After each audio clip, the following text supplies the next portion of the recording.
Welcome back to another recon for the first race of round 3 of the Zwift Racing League. Today's race, it's a scratch race around the Ocean Lava Cliffside Loop.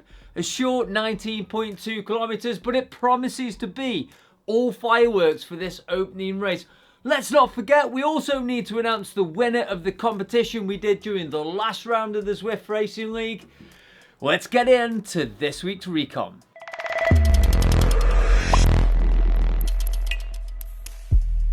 So indeed, welcome back to the final round of the 2023-24 Zwift Racing League, and we are indeed in the homelands of Watopia for a punchy scratch race around the Ocean Lava Cliffside Loop. The route is just short of 20 kilometers with 150 meters of elevation, and most of that elevation is going to be done in a single punchy climb up the lower slopes of the epic KQOM. Let's take a look at the race format, the possible tactics, the power-ups and the bike choice before we get on to course. In terms of power-ups, it's a single power-up, and that's an aero power-up which you're going to pick up immediately as you leave the pens in downtown Watopia. In the perfect world, I would suggest to hold on to that power-up until the final sprint as we head to the finish line once again back here in Watopia. However, if you get into difficulty and you need to use that power up to close the gap, so not to lose that big group, then it may be worth using it earlier. The other option would be to use the power up earlier if you're in a small group and your teammates around you to try some crazy tactics with breaks or early moves as we approach that finish line. Okay, in terms of bike choice, for me, it's an aero bike as the climb is not hugely long. However, it is likely to be the most selective section of the course. So you may feel something slightly better at climbing could be the choice for you. For me, I'm going to stick with the Tron bike, the Zwift Concept bike, with a great balance of climbing and speed. Alright, before we get into the route and take a look, I want to remind you all that the recon notes with the distances, the power-up points and additional details are available over on levelvelo.cc community pages. I also do want to take a minute again just to tell you about Level Velo. Level Velo Clothing are a cycling clothing manufacturer of both indoor and outdoor cycling clothing. Level Velo manufacture custom clothing for you and your teams. We have produced indoor cycling clothing for many Zwift top teams, including BL13, Aber Synergy, Dirt, and not forgetting streamers such as Sir Zwiftalot, aka JP Leclerc. If you or your team are looking for custom cycle clothing to match your in-game kit, then please reach out to either myself or a member of the Level Velo team by using the Contact Us pages over at levelvelo.cc. Don't forget, you can also find the regular premium range of off-the-shelf cycling clothing such as the new Neon Fade and Glitz jerseys.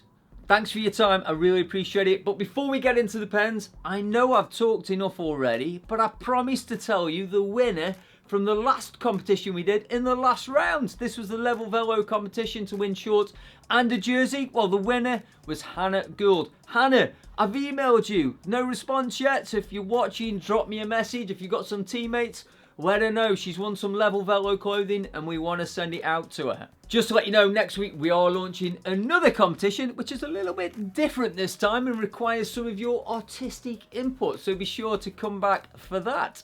Right, let's do it. Let's get in pens. Let's take a look at this course.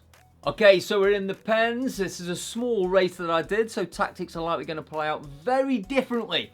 But we can highlight the key areas, where to watch or wait, or maybe where to make those moves. We're going to leave the pens, take a right, head under the start, finish banner, and pick up an aero power up and start that drag out of downtown and head towards the volcano area of Watopia. Once we start to leave the volcano area, head over towards the Italian villas and take on this draggy section of the Dirty Suppressor. We hit the dirt road section at kilometer 4.9. This is the first real tough section of the route, and some riders will likely and put some pressure on and push the pace here, given that this race is relatively short. We're going to wind our way up this dirt road towards the villas and get back onto the tarmac at kilometre 5.5. So that's just 600 metres there to push the pace. Even after this, you do have a stretch of false flat as we work our way towards the islands before we get to the Epic KQOM. The Epic KQOM is going to come into sight as we cross these wooden boardwalks and parked up seaplanes. The climbing section is going to start at kilometre 8.9. But remember, no segments or points. This is just about either pushing to break that group down or hanging on for dear life as the pace is inevitably going to be pushed on this pitchy climb. It's the first twisty slopes of this climb, which is really testing part, and you can hold on and survive this initial onslaught. You have a good chance as the road flattens off as you approach the bridge at kilometre 9.7. Just remember, once you get to the bridge, it's still a false flat and rolling road for a number of kilometres as you take on this cliffside part of the route. And those riders who have the legs will be pushing on to stretch that group and snap the elastic. At kilometre 10.2, you're onto that cliffside road, which is constantly rolling, so just stay alert, stay switched on, watch out for those moves. At kilometre 12.9, you're going to descend off onto that suspension bridge and head towards the Ocean Boulevard to start the roll towards the finish line back in Watopia. As we head through those tunnels, just watch for moves, the rises that bring you up out of the tunnels. And at kilometre 17.7, you hit the final climb out of the last tunnel. This is 1,600 metres to go. Now, I raced this with a small group, so decided to try and push on a little early to avoid that big sprint, because I'm definitely lacking that sprint currently. But at the top of this small rise, it's pretty much flat out to the finish line. Now, we should know this finish pretty well, and I do expect it to be very strung out at this stage again. And with these new pack dynamics, remember, it is potentially more difficult to get around riders during high-speed situations, such as this negative gradient sprint that we're going to have to the finish line. So that's it. That's the race. That's the route. Don't forget, if you've enjoyed the content, if you found it useful, please like, share, subscribe to the channel. And as always, leave your comments and insights down in the comments section below. I love watching that chat and love engaging with you guys in the community. And it really helps engagement in terms of YouTube.